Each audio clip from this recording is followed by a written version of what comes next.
100% algodón, plaza y media, el resorte por y media, color oscuro. Supongamos, ¿no? Supongamos que acá, digamos que gana colchones Paraíso, por ejemplo, ¿no? Y lleva los colchones de color naranja al almacén nacional de defensa civil. Y el almacén dice: un momentito, yo no te puedo decir color naranja porque no son del partido. Yo te pedí color oscuro, que para mí son de tal color. ¿Qué le parece eso? ¿Cómo se pudo evitar ese conflicto? Especificar claramente los colores. Así es, ¿no es cierto? ¿Y qué pasaba? Que en las bases colgadas en el CAC, ¿no es cierto?, las características técnicas solo decía de color oscuro. ¿Quién debió haber hecho colchones Paraíso diligentemente en el proceso de selección? Así es, una consulta, ¿no es cierto? Porque cuando los participantes que están interesados en presentar una oferta en un proceso de selección y advierten algún aspecto ambiguo, ¿no es cierto?, en las bases, pueden formar una consulta. Y el comité especial absolverá esta consulta mediante un pliego de absolución de consulta que se va a registrar en el CAC, ¿no es cierto? Y va a decir: precísese, ¿no? Luego de consultar con el usuario, porque el comité especial no puede variar nada de las características técnicas.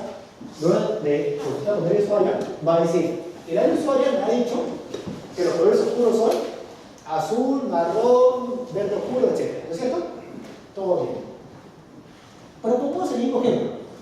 Dice colchones, las características técnicas en las bases: colchones de plaza y media, 100% algodón, resorte por y media, de color marrón y de marca Paraíso. Ustedes son contratistas que le deben al Estado colchones. Ustedes son Rosen, son el CISNE. ¿Estarían de acuerdo con esas características técnicas colgadas en el CAC, con esas bases? ¿No es cierto? ¿Y qué hago yo para impedir que esas bases sigan con esa marca?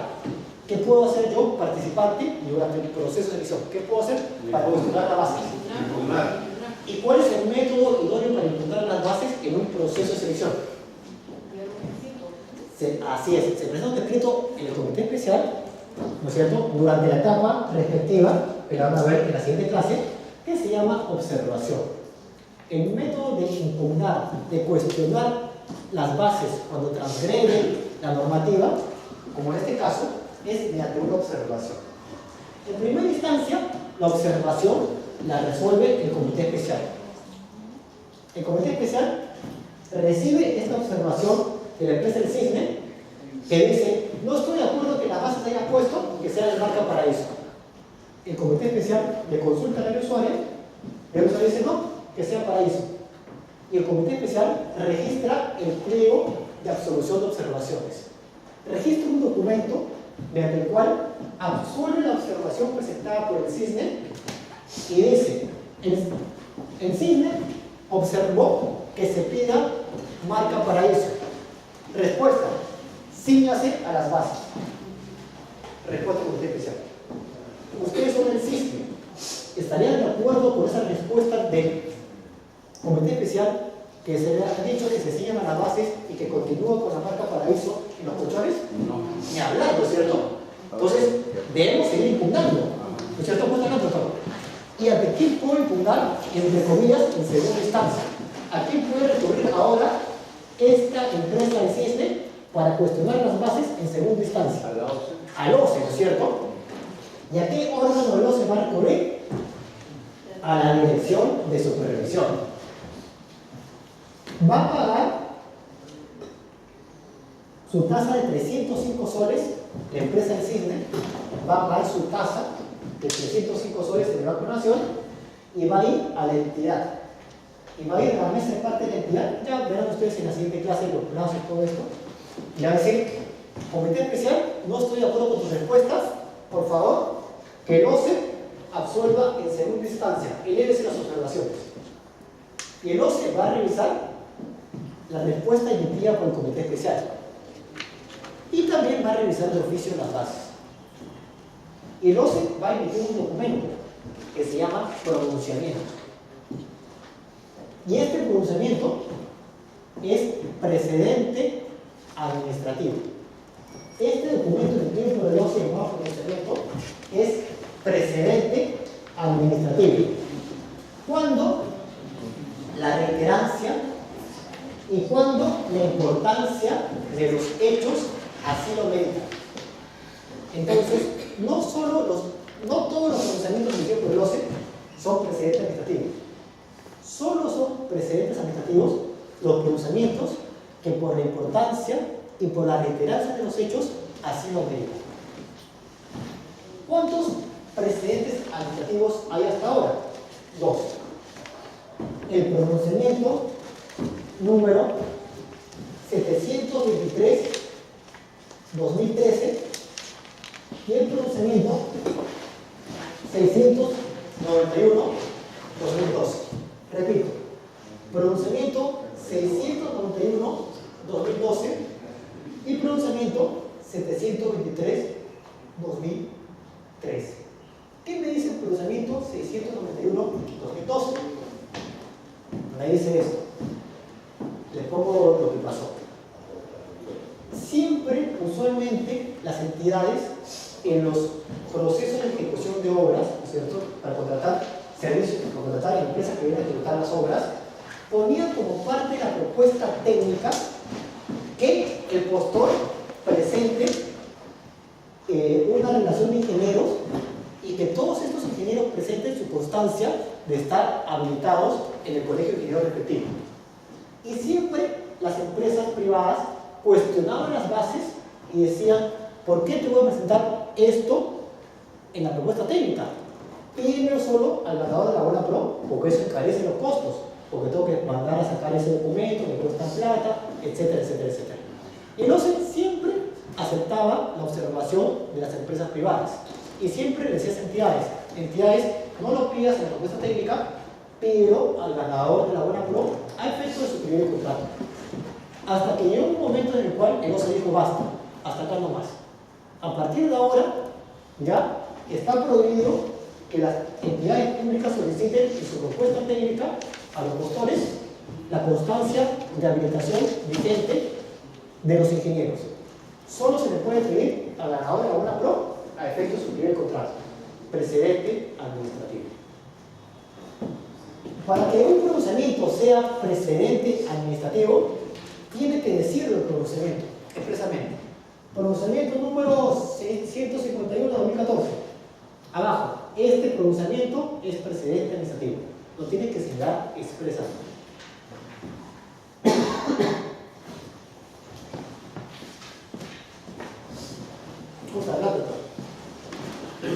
¿Qué otro órgano hay? Habíamos hablado también del Tribunal de Contratación del Estado, ¿cierto? Sigamos con nuestro ejemplo. Sigamos con el ejemplo de la contratación de defensa civil de estos colchones de ayuda humanitaria. Que no sale conmigo algo, ¿no? El Comité Especial da la Buena Pro a Colchones Paraíso, digamos, ¿no? Y Colchones Paraíso obtiene la Buena Pro, y segundo queda el Cisne, y tercero queda Rosa, por decir algo.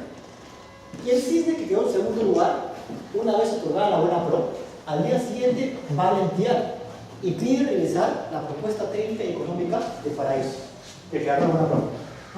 Y el Cisne revisa la propuesta técnica y económica de Paraíso, que ganó la Buena Pro, y revisa que la evaluación que ha hecho el Comité Especial está mal, que se equivocó el Comité Especial.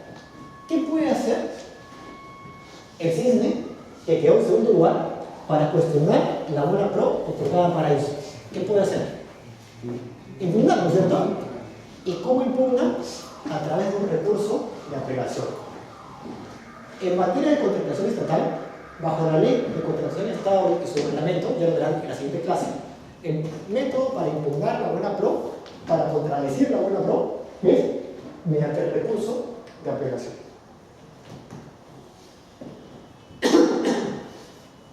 El recurso de apelación es resuelto por el Tribunal de Contrataciones del Estado. Y el Tribunal de Contratación del Estado va a emitir un documento llamado resolución. Y mediante esa resolución va a decidir sobre el recurso de apelación otorgado sobre la Buena Pro otorgada a Paraíso. Asimismo, el Tribunal de Contratación del Estado está conformado, importante saberlo, por 4 salas. Y cada sala tiene 3 miembros.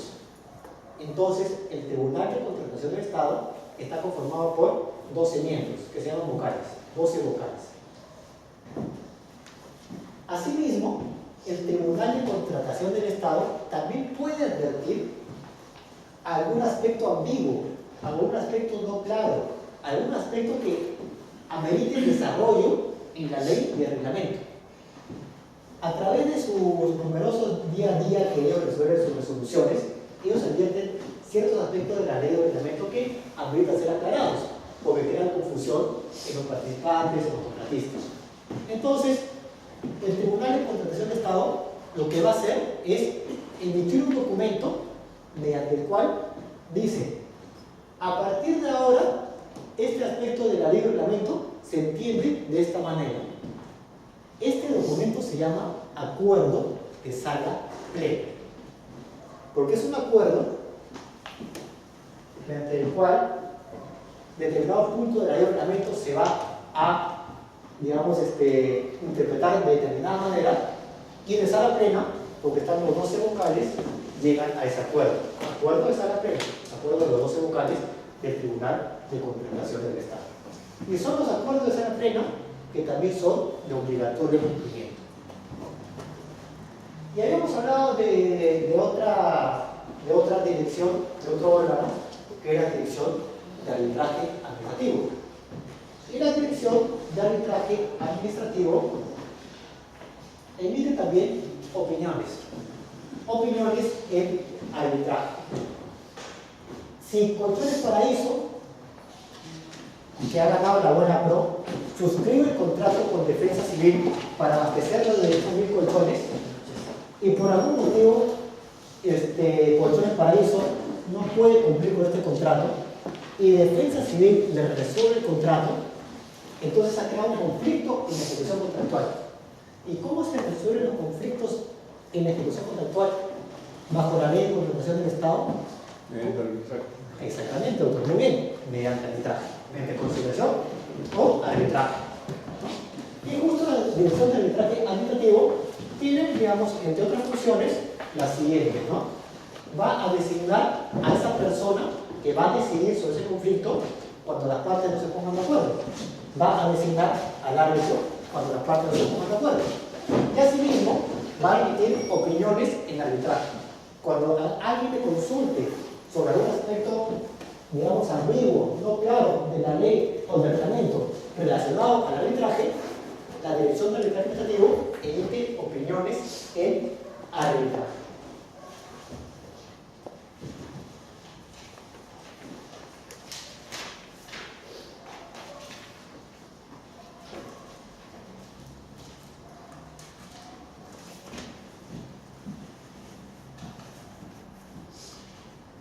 Entonces, es importante saber que la normativa de contratación estatal no se agota en la ley y su reglamento. Hay diversos documentos que también son de obligatorio cumplimiento y que todo funcionario público debe obligatoriamente cumplir, como son las directivas, las opiniones, los procedimientos que sientan precedente administrativo, los acuerdos de sala plena, básicamente eso. Lo demás son criterios del órgano rector. Continuando entonces. ¿Alguna consulta hasta ahí, doctores? ¿No? Continuando entonces.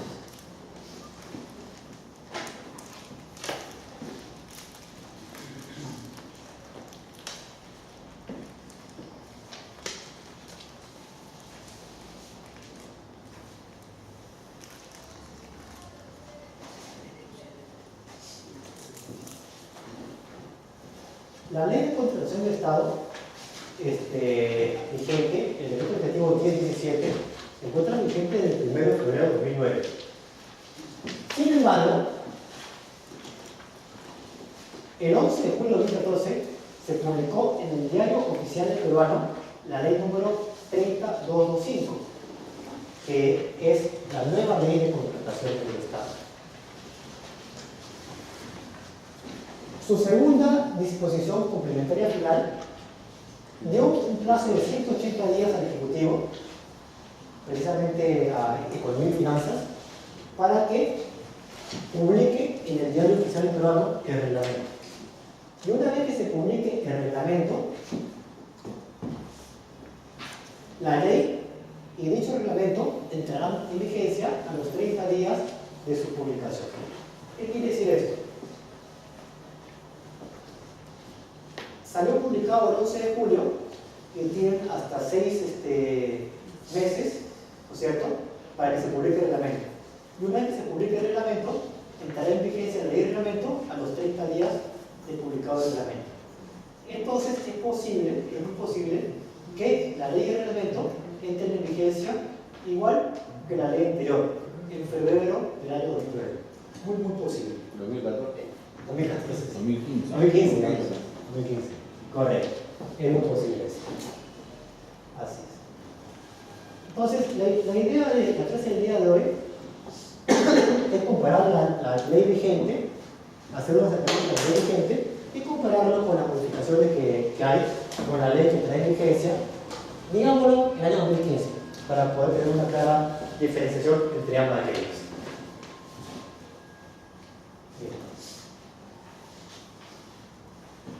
Si bien hemos hablado de la base legal, de la normativa de contratación estatal, tenemos que también hablar sobre los principios que rigen la contratación pública.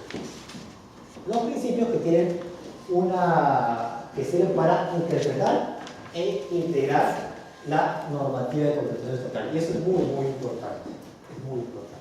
Los principios sirven para interpretar o para integrar. Y se lo pongo por un ejemplo. Que está ahí, pueden ver ustedes en sus separatas. Vean un ratito y después lo comentamos.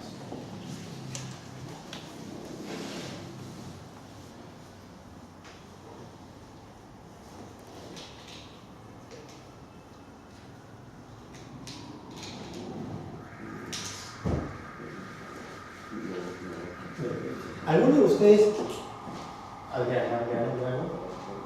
No lo conversamos. ¿Ustedes sus separatas, cierto? Sí. Bien.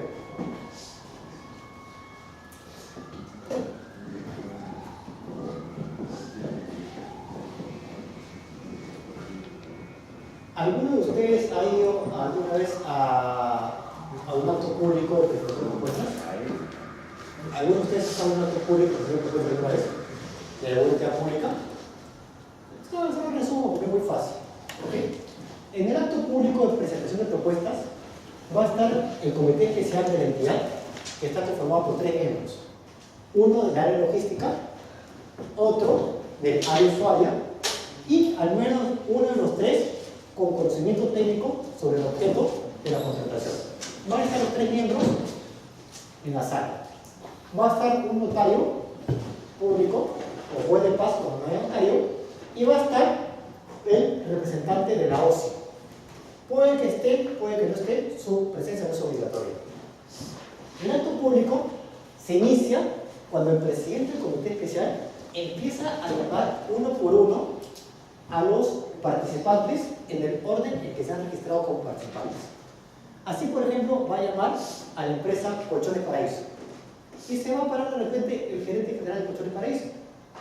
Va a ir donde la notaria va a presentar su DNI, sus poderes que lo acreditan como gerente general y va a presentar 2 sobres, uno conteniendo la propuesta técnica y otro conteniendo la propuesta económica, 2 sobres cerrados. Los deja ahí y el presidente del comité especial va a llamar al participante, porque aún no es postor, al participante que se registró en segundo lugar y va a llamar a la empresa El Cisne y se va a parar el gerente general del Cisne, va a ir donde el notario presenta su DNI, presenta sus poderes y va a dejar 2 sobres, uno con la propuesta técnica, uno con la propuesta económica. Y va a llamar el presidente al tercer y último participante que se registró. Va a llamar a Rose, por ejemplo, Colchón de Rose, y no se para nadie. El presidente va a decir, ¿hay alguna otra persona que se ha registrado como participantes y no ha sido llamado? No ahí se paran, no ahí se mueven, entonces da por concluido la presentación de propuestas y va a iniciar la etapa de apertura del sobre técnico de Colchones Paraíso, que fue el primero.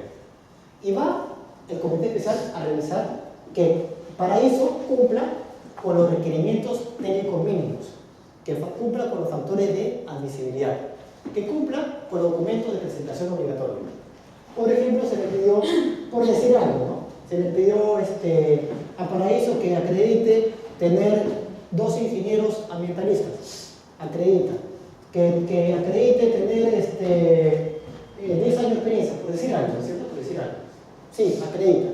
Entonces, lo que va a hacer el comité especial en el acto público es revisar los documentos de presentación obligatoria, por ejemplo, la declaración jurada, de acuerdo al artículo 42 del reglamento, mediante el cual las empresas acreditan conocer las bases, etcétera, etcétera, se ha presentado físicamente.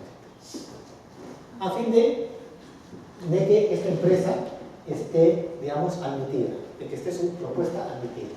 Pero bajo este ejemplo, estamos señalando que la empresa Colchones Paraíso presentó un documento falso. El comité especial, el presidente, abre la propuesta técnica, revisa documentos y ve una constancia que dice, yo,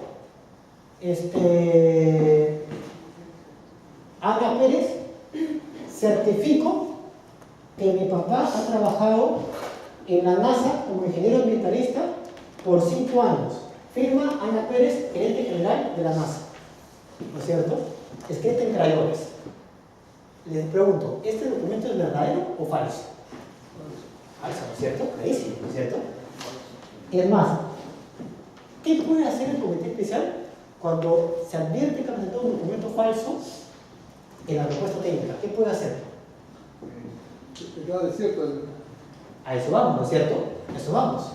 En principio, lo que dice la norma es que si hay un documento presuntamente falso, el comité especial debe derivar la logística, para que logística averigüe si este documento es falso o no. Sin embargo, el comité especial tiene que seguir con el proceso de selección. Sin embargo, eso es cuando es un documento presuntamente falso. Acá creo que no hay mayor discusión que este documento es falso, ¿no es cierto? Es más, si quieren estar más seguros, yo le pregunto al gerente general. El presidente del comité especial le pregunta al gerente general que acaba de venir al acto público. Y el gerente general se para y dice, sí, es falso. ¿Y qué? ¿Qué me vas a hacer? ¿Qué me puedes hacer? Y le dicen, anotarlo. Apunte que yo, gerente general, que le da de poderes, he dicho que este documento es falso. La pregunta es, ustedes como presidente del comité especial, ¿qué pueden hacer en ese acto público? ¿Qué pueden hacer? ¿No es cierto? Lo descalifican, ¿no es cierto? Pero la pregunta es, ¿en qué artículo de la ley o reglamento dice que yo puedo descalificar a alguien por presentar un documento falso? ¿En qué parte de la ley o reglamento dice que ante la presentación de un documento falso, el comité especial tiene la facultad de descalificar una propuesta? ¿Lo dice o no lo dice? No lo dice, ¿no es cierto?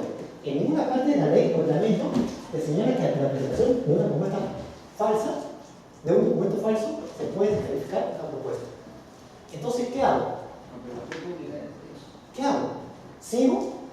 ¿Le doy una buena prueba a esta empresa? No. ¿Sigue participando? No, ¿no es cierto? Puede ser.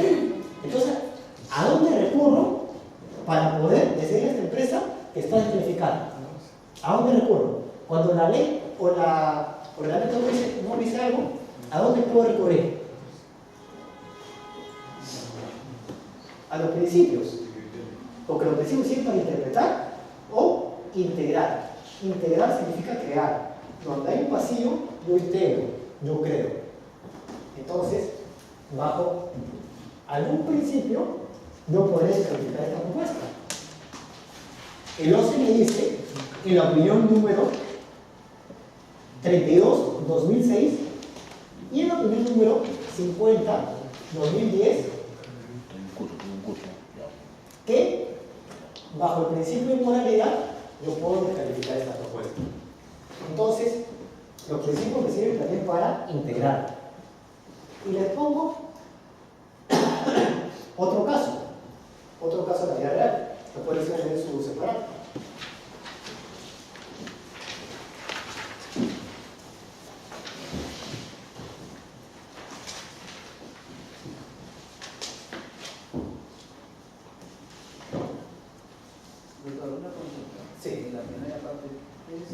algo penal ya, porque es contra la ley consular, falso. Claro, claro que sí.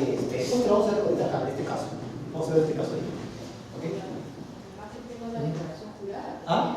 Firmó la declaración jurada también. Claro que sí. Por eso, o sea, la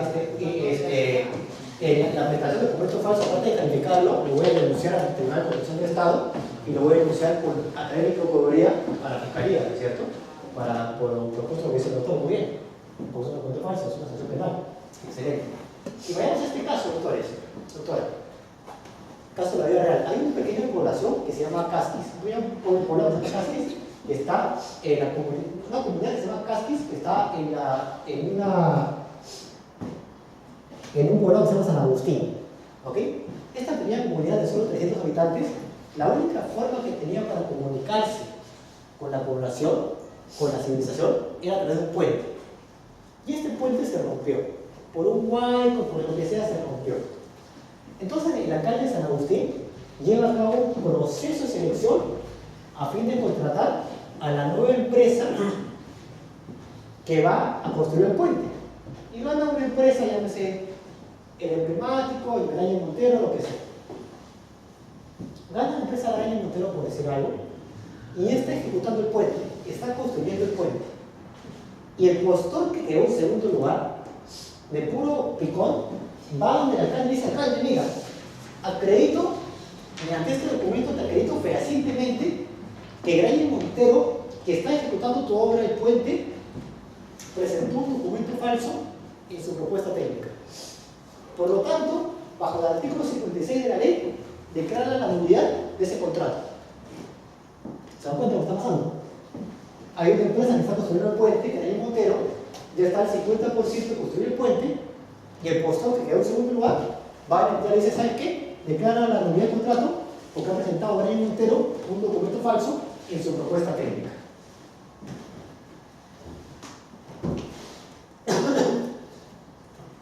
¿Qué hacen ustedes, doctores? ¿Declaran la nulidad o no declaran la nulidad del contrato? ¿Qué hacen ustedes? ¿Qué me dice el artículo 56 sobre la nulidad del contrato? Me dice lo siguiente: después de celebrados los contratos, la entidad puede declarar la nulidad de oficio en los siguientes casos. B.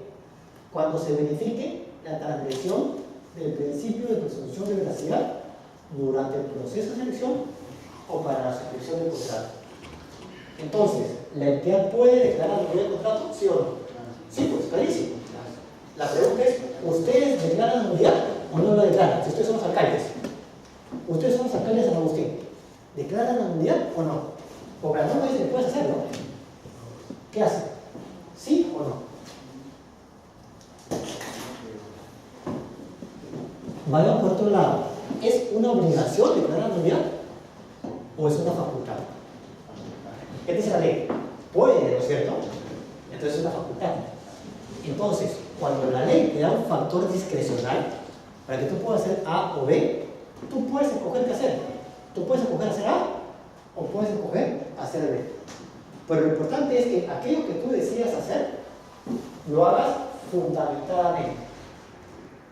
Entonces, supongamos, si deciden declarar la nulidad del contrato, ¿en qué se fundamentaría?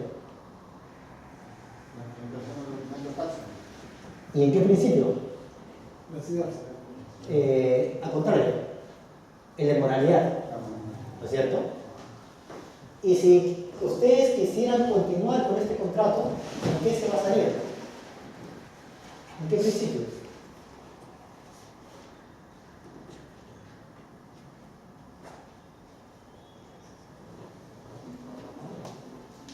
En principio de, por ejemplo, eficiencia, economía. ¿Qué es lo más importante si ustedes deciden continuar con el contrato? ¿Qué es lo más importante? Exactamente, doctor, muy bien. La utilidad pública que tiene esta obra, ¿cierto?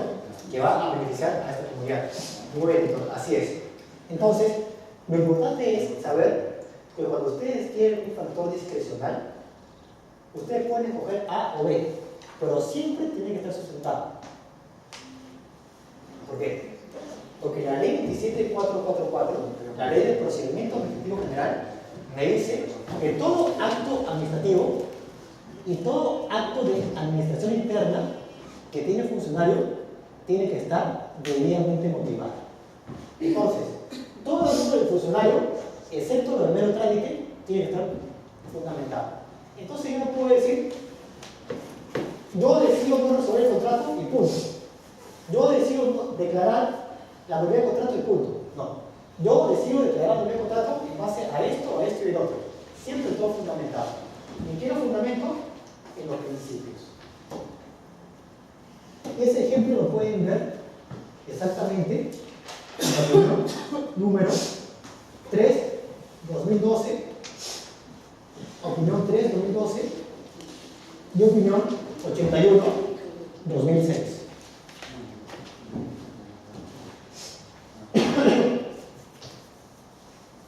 Y por último, vean ustedes este casito. Este casito, a ver, por último ya. Este casito.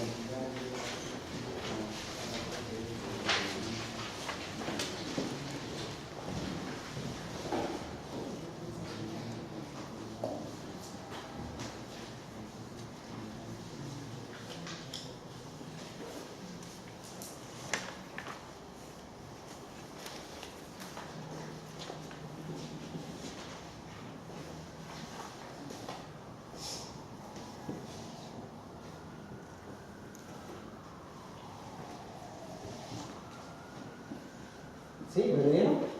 A ver, en este caso más o menos es así, ¿no es cierto? Supongamos que Defensa Civil tiene 11 almacenes a lo largo del Perú, ¿no es cierto? Tiene 11 almacenes. Y estos almacenes se guardan todas las existencias que necesita el país en caso de un desastre natural. Todos los colchones, carpas, todo lo que podemos necesitar. Y el jefe de servicios generales le dice al logístico: mira, la empresa Hermes, o como se llama la empresa que hemos contratado durante todo el año, ha sido una empresa excelente. Una empresa aún. No se ha perdido ningún bien de ayuda humanitaria en todo el año. Los vigilantes han ido siempre correctamente informados. No ha habido ninguna queja. Todos los bienes han estado bien custodiados. Así que por favor, yo, jefe de servicios generales, te pido a ti logístico que contrates por un año más el servicio de vigilancia. Es decir, el servicio de vigilancia de Hermes o del observador SA estuvo contratado del 1 de julio, perdón, del 1 de enero de 2014 al 31 de diciembre de 2014. Llega el 20 de diciembre de 2014 y le pide el jefe de servicios generales que se contrate por un año más mediante una adenda a esta empresa, porque ha sido muy buena. ¿Qué les parece a ustedes? ¿Es posible o no es posible?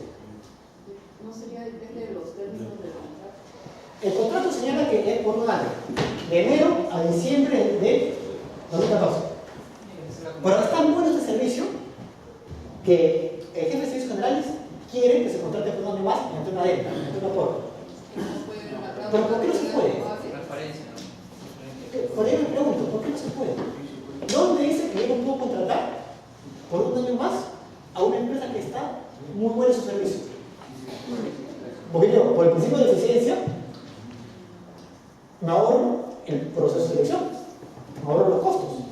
Por el principio de economía, esta empresa me brinda el mismo precio y no tengo que ir a precios actuales que son más caros. Entonces, piensen ustedes, ¿hemos solucionado el problema? ¿Toda entidad pública puede contratar por un año más? ¿O falta algo más? ¿O hay algo que nos estamos olvidando?